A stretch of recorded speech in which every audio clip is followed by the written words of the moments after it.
આજની ધર્મકથા. પ્રણામ. ધર્મકથા એ આજે યુદ્ધ કથા થશે. હનુમાન સેનાપતિ બની રાવણના સૈન્યને વરુણના સૈન્યની સામે ટકરાવવા માટે જે યુદ્ધ પુકારાયું હતું એ યુદ્ધને નેતૃત્વ આપશે. યુદ્ધના મેદાનથી 12 કોષ દૂર રાવણે સૈન્યનો પડાવ નાખ્યો હતો. એક વિશાળ નગર જાણે વસી ગયું હોય એવું દ્રશ્ય ખડું થયું. પહેલા દિવસનો યુદ્ધનો વ્યૂહ થયો અને વ્યૂહ થયા પછી બધા નિદ્રાધીન થયા. છેલ્લા પ્રહરનો પ્રારંભ થયો અને જાગૃતિની નોબત બાજી. ટપોટપ એક પછી એક દળ યુદ્ધના મેદાન તરફ બંને બાજુએથી રવાના થવા લાગ્યું.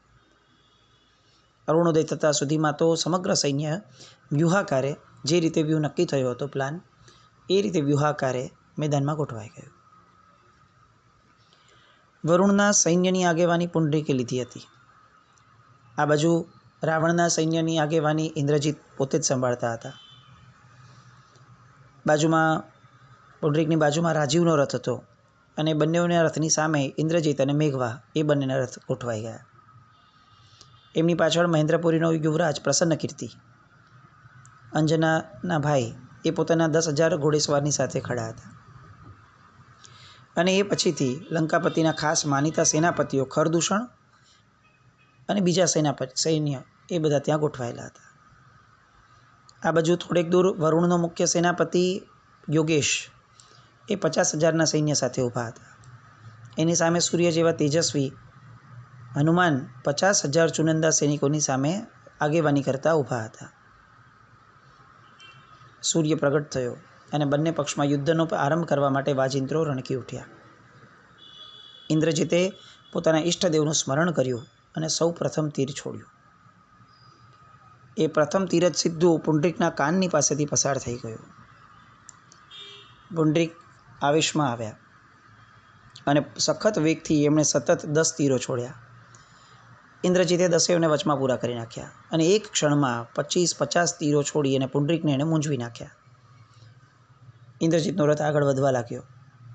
પુંડરીકે પણ તીર છોડ્યા અને ઇન્દ્રજીતના રથના અશ્વોને આગળ વધારતા અટકાવી દીધા. આ બાજુ રાજીવ, વરુણના દીકરા, એણે મરણ્યા થઈને લંકાના સૈન્યને ભૂશરણ કરવા માંડ્યું. એક એક તીરે એક એક સૈનિકને ભૂમિ પર ઢાળવા માંડ્યો. મેઘવાહને પણ રાજીવ પર તીરોની વર્ષા કરવા માંડી, પણ રાજીવે એને ગણકાર્યા વગર મેઘવાહન પર 10 તીરો એક સાથે છોડ્યા અને મેઘવાહનના ધનુષ એને તોડી નાખ્યું. મેઘવાહને વળતો જવાબ આપતા બીજું ધનુષ્ય લીધું અને રાજીવના અશ્વ જે હતા એને ઘાયલ કર્યા. મેઘવાહનની બંને બાજુએ ખર અને દૂષણ આવી પહોંચ્યા અને એણે ફરીથી રાજીવ ઉપર સખત મારો ચલાવ્યો. એકલો રાજીવ અત્યારે બધાની સામે વીરતાપૂર્વક જજુમી રહ્યો હતો અને તેમ છતાં પણ એને પોતાની શક્તિને ક્યાંય પણ ઝાંખપ લાગ્યા વગર ખર અને દૂષણની સામે અતિવીરતાથી સામનો કર્યો. 10 તીર એક સાથે લગાડી અને ખરના મુગટને એને ઉડાડી દીધો. દૂષણના કવચને ભેદી નાખ્યો. હજી એ પૂરું ન થાય ત્યાં 50 તીરની હારમાળા એક સાથે છોડીને મેઘવાહનના અશ્વને એમણે ભૂશરણ કરી દીધા. મેઘવાહને દૂષણના રથમાં સ્થાન લઈ લીધું અને એ લડવા માંડ્યો. આ બાજુ પુંડરીક એ ઇન્દ્રજીતની સાથે યુદ્ધમાં આવ્યો. એણે વરુણના સૈન્યની બરોબર ખબર લઈ નાખી. હજી તો પ્રથમ પ્રહર પૂરો નહોતો થયો ત્યાં તો લંકાની પહેલી હરોળનું સૈન્ય જે છે એ નષ્ટ થવા આવ્યો. પુંડરીકનો જુસ્સો અજબ ગજબનો હતો. એણે ઓર ધસારો કર્યો અને લંકાના સૈન્યને 1 કોષ દૂર ધકેલી દીધું. પૂર્ણિમાના સમુદ્રની ભરતીની જેમ વરુણનું સૈન્ય આગળ વધતું જતું હતું અને લંકાનું સૈન્ય નિરાશા તરફ ઢળી રહ્યું હતું. આ જોઈ હનુમાન, કે જે સામા સેનાપતિ યોગેશની સાથે યુદ્ધ રમી રહ્યો હતો, એણે તરત પ્રહસિતને કહ્યું કે આપણે રથને મોરચા તરફ આગળ વધારવો જોઈએ, સૈન્ય નાસીપાસ થઈ રહ્યું છે. પણ પ્રહસિતે ના પાડી કે હજી પ્રથમ પ્રહર પૂરો થવા દો, એ પછીથી આપણે સીધા પુંડરીકના રથની પાસે જશું. યોગેશની સાથેની જે રમત હતી સેનાપતિ સાથેની, એ હનુમાને ધીરે ધીરે આટોપવા માંડી, કારણ કે પ્રથમ પ્રહર પૂરો થવા આવ્યો હતો. જાણી જોઈને પ્રહસિતે રથ પાછો વાળ્યો, કે જેના કારણે સેનાપતિ યોગેશ ખૂબ આનંદમાં આવી ગયો અને એ હનુમાન તરફ આગળ વધ્યો. પ્રહસિતે હજી રથ થોડો પાછો લીધો અને સેનાપતિ યોગેશ એ વધુને વધુ ઉન્માદમાં આવી અને હનુમાનના રથની ઓર નજીક આવતા ગયા. ઠીક આગળ આવ્યો અને જેવું હવે પ્રહસિતને લાગે છે કે રથ એકદમ નજીક આવી ગયો છે, એવું તરત જ એમણે રથને ચક્રાકારે ગતિ આપવા માંડી અને ચારેકોર ભમતા રથમાંથી અલગ અલગ દિશાઓમાંથી યોગેશ સેનાપતિ ઉપર જે રીતે હનુમાને તીરની વર્ષા કરી, એના કારણે સેનાપતિ ખૂબ મૂંઝવણમાં આવી ગયા. એટલું જ નહીં, એનું ધનુષ્ય પણ તૂટી ગયું, રથના અશ્વો પણ જર્જરિત થઈ ગયા, રથના ચક્રો પણ શિથિલ થઈ ગયા અને યોગેશ સેનાપતિ એ ધીરા પડ્યા અને પીછેહટ કરી. આ બાજુ પ્રથમ પ્રહર પૂર્ણ થયો એટલે પ્રહસિતે હવે હનુમાનના રથને પુંડરીક તરફ મૂક્યો. હનુમાનનો રથ પુંડરીકની સામે જ એક્ઝેક્ટ આવીને ઊભો રહ્યો. ત્યાં જ પુંડરીકે હનુમાનને મૂંઝવી નાખવા એક ધારો તીરનો મારો ચલાવ્યો. પુંડરીક એવું માને છે કે આ કોઈક નવો યુદ્ધો છે, હજી એને કોઈ પરિચય નથી હનુમાનનો, એટલે એને એમ થયું કે એક જ વારની અંદરમાં હું આને સાફ કરી દઈશ. પણ આ બાજુ હનુમાને પુંડરીકના એકે એક તીરને પ્રતિપક્ષી તીરથી તોડી નાખ્યા અને ખૂબ ચાલાકીથી પુંડરીકને 10 તીરો લગાવી અને પુંડરીકનું ધનુષ્ય તોડી નાખ્યું. પોતાનું ધનુષ્ય ગયું એ પુંડરીક સહન ન કરી શક્યા. અતિ પરાક્રમી યોદ્ધા છે અને સાવ નવો સવો લાગતો યુવાન, એના દ્વારા પોતાનું ધનુષ્ય તૂટી પડ્યું. આવું વિચારતા, આવું જોતા હવે પુંડરીક બીજું ધનુષ્ય લે છે અને કલ્પાંતકાળનું દ્રશ્ય ખડું થાય એ રીતે ક્રોધાતુર બની અને હનુમાન ઉપર તીરનો મારો ચલાવે છે. હનુમાનના રથના અશ્વો પાછા પડવા લાગ્યા. આ બાજુ રાવણ, કે જે આ બધું જોઈ રહ્યા છે, હનુમાન ઉપર જેની દ્રષ્ટિ છે, કેટલીક ક્ષણ માટે એમને પણ ચિંતા થઈ કે આ આટલો બધો તીરનો મારો આ બાળ હનુમાન યુવાન એ કઈ રીતે સહન કરશે. પણ એટલામાં હનુમાને શર વિદ્યાનું સ્મરણ કર્યું અને તીર છોડ્યું. એકમાંથી સેંકડો તીર સર્જાયા અને તીરોની એકધારી વર્ષામાં પુંડરીક હનુમાનને જોઈ શક્યો નહીં. એટલા જ અરસામાં પુંડરીકનું નિશાન લઈ અને એણે મંત્રપૂત તીરો છોડવા માંડ્યા, જેના કારણે પુંડરીક મૂંઝાયા. હવે રાજીવ એની પડખે આવી ગયો, પુંડરીકનો ભાઈ. એણે હનુમાનને હંફાવા લાગ્યો તો હનુમાનને સહાય કરવા માટે તરત પ્રસન્નકીર્તિ એ હનુમાનની બાજુમાં આવી ગયા. હનુમાન સાથે લડતા લડતા પુંડરીકનો પ્રબળ સામનો કરવા માંડ્યા. પુંડરીક પ્રસન્નકીર્તિ તરફ વળ્યો એટલે હનુમાને રાજીવ પર એક સાથે 50 તીરો છોડી રાજીવના અશ્વોને ઘાયલ કરી દીધા. રાજીવનો અશ્વ ઘાયલ થયો, રથ ગયો એટલે તરત એણે છલાંગ મારીને બીજા રથમાં સ્થાન લીધું અને પછી હનુમાન ઉપર સખત હુમલો ફરીથી શરૂ કર્યો. આ બાજુ હનુમાનનો રથ પ્રહસિતે પાછો પાડ્યો થોડો, રાજીવ આગળ વધ્યો, પ્રહસિતને હજી થોડો આગળ આવવા દીધો. ફરીથી ધારણા મુજબ જે રીતે રાજીવનો રથ બાજુમાં આવવો જોઈતો હતો એ રીતે આવતા પ્રહસિતે રથને ચક્રાકારે ઘુમાવવાનો શરૂ કર્યો અને હનુમાને અજબ ગજબ કળાથી તીરોને એક ધારા છોડી અને રાજીવને ઘેરી લીધો. રાજીવને ઘેરાતો જોઈ પુંડરીક એના તરફ વળ્યો, પણ આ વખતે પુંડરીકને પ્રસન્નકીર્તિએ અટકાવી દીધો. પ્રસન્નકીર્તિ બરોબર નેમ લઈ અને યુદ્ધ લડતો હતો પુંડરીકને પાછા પાડવાની, પણ આ તો પુંડરીક હતો અને એણે કાળમુખા જેવા તીરો છોડી અને પ્રસન્નકીર્તિને પાછો ધકેલ્યો. પ્રસન્નકીર્તિનું કવચ ભેદાઈ ગયું. પુંડરીક આગળ વધ્યો, ત્યાં ઇન્દ્રજીત આવી ગયો. ઇન્દ્રજીત ઉપર તો ભૂખ્યા વરુની જેમ પુંડરીક તૂટી પડ્યો એટલે ઇન્દ્રજીતે પણ પાછા હટી જવું પડ્યું. પણ એ જ અરસામાં હનુમાને રાજીવના રથના અશ્વોને ઘાયલ કરી દીધા અને બીજો રથ મળે એવી હવે સ્થિતિ ન રહેતા રાજીવ મૂંઝાયો, રથમાંથી તે કૂદી પડ્યો અને નીચે ઊભો રહી અને એ હનુમાનના તીરોનો સામનો કરી રહ્યો હતો. બીજી જ ક્ષણે હનુમાને રાજીવના ધનુષ્યને તોડી નાખ્યું, નાગાસ્ત્રનું સ્મરણ કર્યું, રાજીવ ઉપર છોડ્યું અને રાજીવ હજી રથ વગરનો, ધનુષ્ય વગરનો હતો અને બીજું કંઈક વિચારે એ પહેલાં એ ભયંકર સર્પોથી ઘેરાઈ ગયો. એક જ ક્ષણમાં હનુમાને રથમાંથી કૂદકો માર્યો અને રાજીવને ઉચકીને પોતાના રથમાં મૂકી દીધો અને લંકાના સૈન્યમાં હર્ષના પોકારો થવા લાગ્યા. ખુદ સ્વયં વરુણરાજનો પુત્ર રાજીવ એ અત્યારે લંકાપતિ રાવણના સૈન્યની અંદરમાં પકડમાં આવી ગયો છે. આ જાણી અને પુંડરીક ધૂંધવાયો. પોતાના ભાઈને શત્રુના હાથમાં ગયેલો જાણી એના અંગે અંગમાં રોષ ભભૂકી ઉઠ્યો. બીજી બાજુ વરુણના બીજા પુત્રો સુમંગલ, સ્વસ્તિક, વાસવ આ બધા પણ પુંડરીકની પડખે આવી ગયા. હવે બધાને એક જ લક્ષ્ય હતું કે ગમે તેમ કરીને હનુમાનને જીવતો પકડી લઈએ. બીજો પ્રહર પૂર્ણ થવામાં હતો. લંકાનું સૈન્ય હનુમાનના પરાક્રમ પર ઓવારી ગયું હતું અને પુંડરીક આદિ ભાઈઓ હનુમાનની સામે દાંત પીસીને લડી રહ્યા હતા. આ બાજુ સુગ્રીવ એ રથને આરૂઢ થઈને ઊભો જ હતો. એ બધી આ ઘટના જોઈ રહ્યો હતો. હનુમાને રાજીવને જેવો જીવતો પકડ્યો એટલે તરત જ સુગ્રીવે પોતાના રથમાંથી અભિવાદન આપતો સાદ કર્યો અને હનુમાનના પરાક્રમ પર પોતે ઓવારી ગયો. રાવણે સુગ્રીવને હનુમાનની પડખે પહોંચવા આજ્ઞા કરી. કેટલાક સૈનિકો લઈ અને હનુમાનની પડખે આવ્યો. એક સાથે સુમંગલ, સ્વસ્તિક, વાસવ વગેરે હંફાવા માંડતા હતા હનુમાનને ત્યાં સુગ્રીવે પ્રવેશ કર્યો યુદ્ધમાં અને ભયંકર યુદ્ધ લડી ચૂકેલો સુગ્રીવ એણે પ્રબળ વ્યક્તિ હુમલો કરી સુમંગલ વગેરેને પાછા કાઢ્યા. સુગ્રીવ પુંડરીક તરફ આગળ વધ્યો એટલે હનુમાનને થોડીક રાહત થઈ અને સુગ્રીવે પુંડરીકને પડકાર્યો. પુંડરીક અને સુગ્રીવ વચ્ચે ખૂનખાર જંગ જામી ગયો. કેટલોય સમય ગયો. બેમાંથી એક પણ વ્યક્તિ કોઈને મચક આપતું ન હતું અને પુંડરીકના ભાઈઓએ આ બાજુ લંકાની સેના ઉપર ત્રાસ પોકારી દીધો. પ્રસન્નકીર્તિ, ખર, દૂષણ આ બધો સામનો કરી રહ્યા હતા પણ વરુણની વીર સેના એ બધાને પણ હંફાવી રહી હતી. ત્રીજો પ્રહર પૂર્ણ થવાની તૈયારી હતી.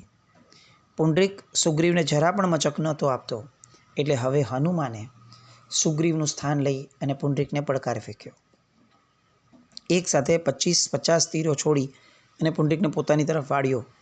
સુગ્રીવ વરુણની સેના પર તૂટી પડ્યો અને વરુણની સેના ઉપર ત્રાસ ગુજારવાનું શરૂ થયું અને આ બાજુ હનુમાન પ્રાણની પરવા કર્યા વિના પુંડરીકની સામે જજુમવા માંડ્યા. પ્રહસિતે હનુમાનના રથને પુંડરીકની રથને એટલો નિકટમાં લીધો કે બંને એકબીજા પર તીરનો હુમલો જ ન કરી શકે. એટલે હનુમાને ગદા લીધી, પુંડરીકે પણ ગદા લીધી. બંને રથ પરથી નીચે ઉતરી પડ્યા અને ગદા યુદ્ધ જામ્યું. અતિ દારૂણ અવસ્થા સુધી એ ગદા યુદ્ધ જવા લાગ્યું કારણ કે હનુમાને પુંડરીકના એક એક પ્રહારને નિષ્ફળ બનાવ્યો. થોડી જ વારમાં પુંડરીકને થકાવ્યો અને ચપળતાપૂર્વક ઉછળી પુંડરીક ઉપર એક પ્રબળ પ્રહાર કરી અને પુંડરીકને પકડ્યો. હનુમાને પોતાના રથમાં નાખી દીધો. લંકાના સૈન્યમાં જબરદસ્ત જયનો નાદ થવા લાગ્યો.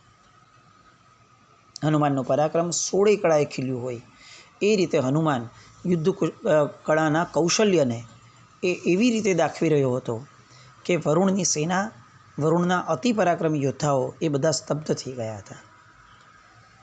પુંડરીકને પકડેલો જાણી ખુદ વરુણરાજ પોતાની અજેય હસ્તી સેના સાથે આવી ધસ્યા અને એની જ રાહ જોતા રાવણે હવે વરુણરાજને હનુમાન તરફ જતા અટકાવ્યો અને પોતાના ભુવન અલંકાર એને વરુણ તરફ હંકારી વરુણને માર્ગમાં રોક્યો. રાવણ અને વરુણરાજ બંને વચ્ચે જંગ જામ્યો. ચોથા પ્રહરનો પ્રારંભ થઈ ગયો હતો. વરુણરાજે પોતાના અપૂર્વ પરાક્રમથી રાવણને જરા પણ મચક ના આપી. રાવણે પોતાની મંત્રવિદ્યાઓનું સ્મરણ કર્યું અને એક પછી એક તીર વગેરે છોડવા માંડ્યા તો આ બાજુ વરુણે પણ એક પછી એક વિદ્યાને પ્રતિપક્ષી વિદ્યાઓથી પરાજિત કરવા માંડી. કેટલીક ક્ષણો તો એવી આવી કે જ્યારે અજય કહી શકાય એવા રાવણને પણ વરુણરાજ પ્રત્યે જબરદસ્ત સદભાવ ઊભો થયો. એના પરાક્રમને જોઈને માન થયું.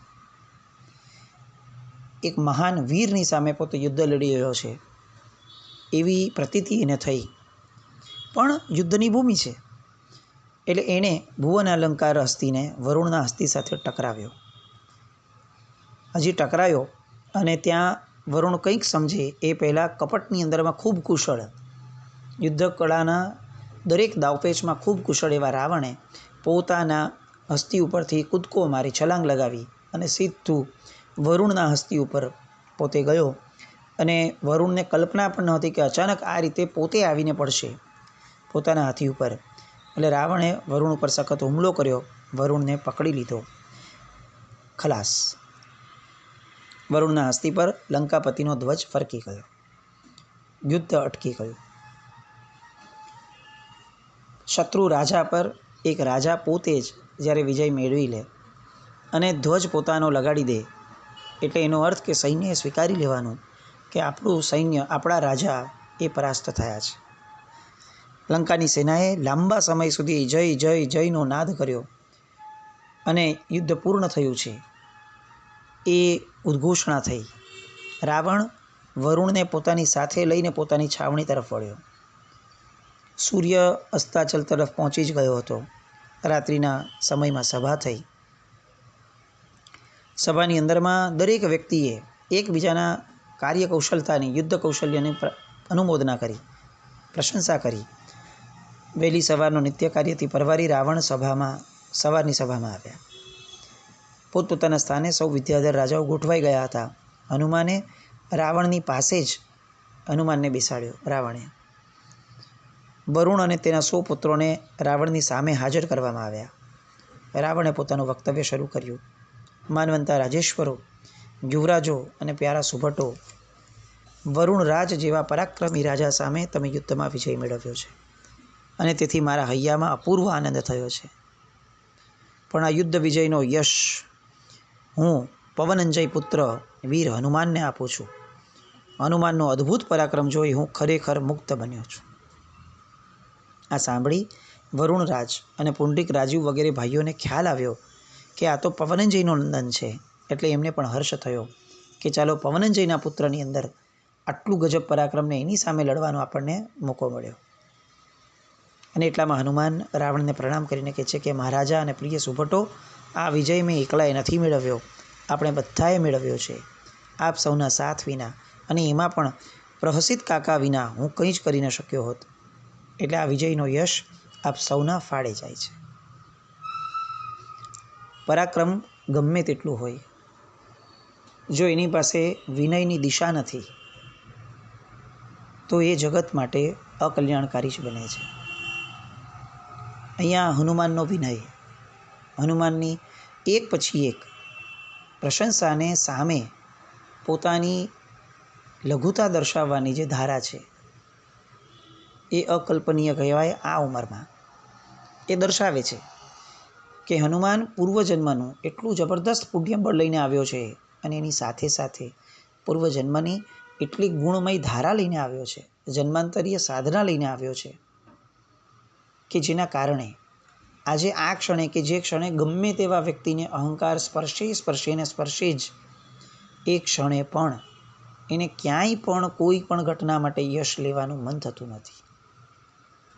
અંજનાનું ઘડતર શું હતું? એક મા પોતાના બાળકના, પોતાના દીકરા દીકરીના જીવનમાં શું રોલ પ્લે કરે છે અને કેટલા વર્ષો સુધી એનો રોલ પ્લે ઇફેક્ટિવ બને છે, એનું આ દ્રષ્ટાંત છે. આજે એનો યુવાન બાળક અંજનાનો એ પોતાની પાસે નથી, યુદ્ધભૂમિ પર છે, પણ તેમ છતાં પણ અંજનાના હૃદયમાં જે સરળતા અને પવિત્રતા છે એનો પડઘો આજે હનુમાનના વર્તનમાં પણ દેખાય છે. સુભટોએ હનુમાનની જય બોલાવી અને લંકાપતિએ કહ્યું, જેમ અભિનંદનને પાત્ર હનુમાન છે, તમે સૌ છો, એવી જ રીતે પરાક્રમી વરુણરાજ અને એમના વીર સુપુત્રો પણ અભિનંદનને પાત્ર છે. હું એમની વીરતા પર પ્રસન્ન થયો છું. મારે વરુણપુરની રાજ નથી જ લઈ જવું. હું એમનું રાજ એમને પાછું સોંપું છું. અને બહુમાન સભર રાવણ પોતાના એ સિંહાસન પરથી ઊભા થાય છે, વરુણરાજને લેવા જાય છે અને વરુણરાજને હાથ પકડી લઈ આવી અને એ સિંહાસન પર ફરી પાછા આરૂઢ કરાવે છે. સુભટોએ લંકાપતિની જય પોકારી. ઇન્દ્રજીતે ઊભા થઈ અને પુંડરીક રાજીવ વગેરેના બંધન છોડી દીધા. એ બધાને પણ યોગ્ય આસનો આપ્યા. વરુણરાજ ગદગદ થયા. આ કોઈની કલ્પનામાં ન આવે એવું દ્રશ્ય હતું. આવું પરાક્રમ કર્યા પછી જેને જીત્યા છે એને જ જો પાછા બેસાડવાના હોય તો યુદ્ધ કેમ લડ્યું હતું? આવો પ્રશ્ન સહેજે આપણને થશે, પણ એનું સહજ કારણ હતું કે આ યુદ્ધ રાજ્ય માટે ન હતું, આ યુદ્ધ અહંકારના પોષણ માટે હતું. ઇન જનરલ આપણે ફક્ત આપણા જીવનને દૃષ્ટિપાત કરીએ ને તો આપણે એક્ઝેક્ટ આ રાવણની મનોવૃત્તિ જેવા છીએ. આપણી માટે ગમે તેટલું બહારથી આપણે બોલીએ કે હું આની માટે લડું છું, આની માટે લડું છું, પણ આપણા 80% લડવાના કારણો, ઝઘડવાના કારણો, સંઘર્ષ અને સંક્લેશ કરવાના કારણોમાં મૂળભૂત તત્વ જો કોઈ હોય તો એ આપણા અહંકારનું પોષણ જ હોય છે. આજે સમાજની અંદર, શાસનની અંદર, દેશની અંદર જે પણ પરિસ્થિતિ છે, દરેક વ્યક્તિ કદાચ કોઈક નામ આપતું હશે કે ભાઈ અમે આની માટે લડીએ છીએ, આની માટે લડીએ છીએ, પણ મૂળભૂત રીતે આપણે બધા જ ફક્ત અહંકારના પોષણ માટે જ લડીએ છીએ. અને એટલે જ શાસ્ત્રોમાં અહંકારને સંસારની પાયલોટ કાર કીધી છે. એકવાર અહંકાર છૂટે તો મોહનીય પરાસ્ત થઈ જાય, અને પરાસ્ત થયેલું મોહનીય એ આઠે કર્મના ભૂકા બોલાવવામાં બહુ સરળતા કરી આપે. લંકાપતિ એને શુભતાપૂર્વક વરુણને રાજ્ય આપ્યું, પણ એક અહંકારના કારણે કેટલું મોટું યુદ્ધ અને કેટલી મોટી હિંસા સર્જાય એનો સાક્ષી ઇતિહાસ બન્યો. પણ આ આખા પ્રસંગમાં હનુમાનનું યુદ્ધ કૌશલ્ય, હનુમાનનું પરાક્રમ, હનુમાનનો વિનય, એ બધી ઘટનાઓથી દરેક વ્યક્તિઓના હૃદય હનુમાને જીત્યા. હનુમાન અને રાવણનો આ સંબંધ. એ જ રીતે રામાયણના અનેક પાત્રો છે. આપણે રામાયણ તો કદાચ નહીં લઈએ, પરંતુ અનેક પાત્રો છે કે જે પાત્રોના પૂર્વ ભવોમાં કોને કોની સાથે સંબંધ હતો અને કેમ હતો, એની કેટલીક વાતો. અને રામાયણની સામાન્ય વાતો કે જે અજૈન રામાયણ કરતાં આપણે અલગ પડીએ છીએ, જે જાણવી એ એકચ્યુઅલી આપણી માટે બહુ આવશ્યક હોય છે, એવી કેટલીક વાતો આવતીકાલથી લઈએ. જીન આજ્ઞા વિરુદ્ધ કંઈ પણ બોલાય તો મિચ્છામિ દુક્કડમ. જૈનમ જયતિ શાસનમ.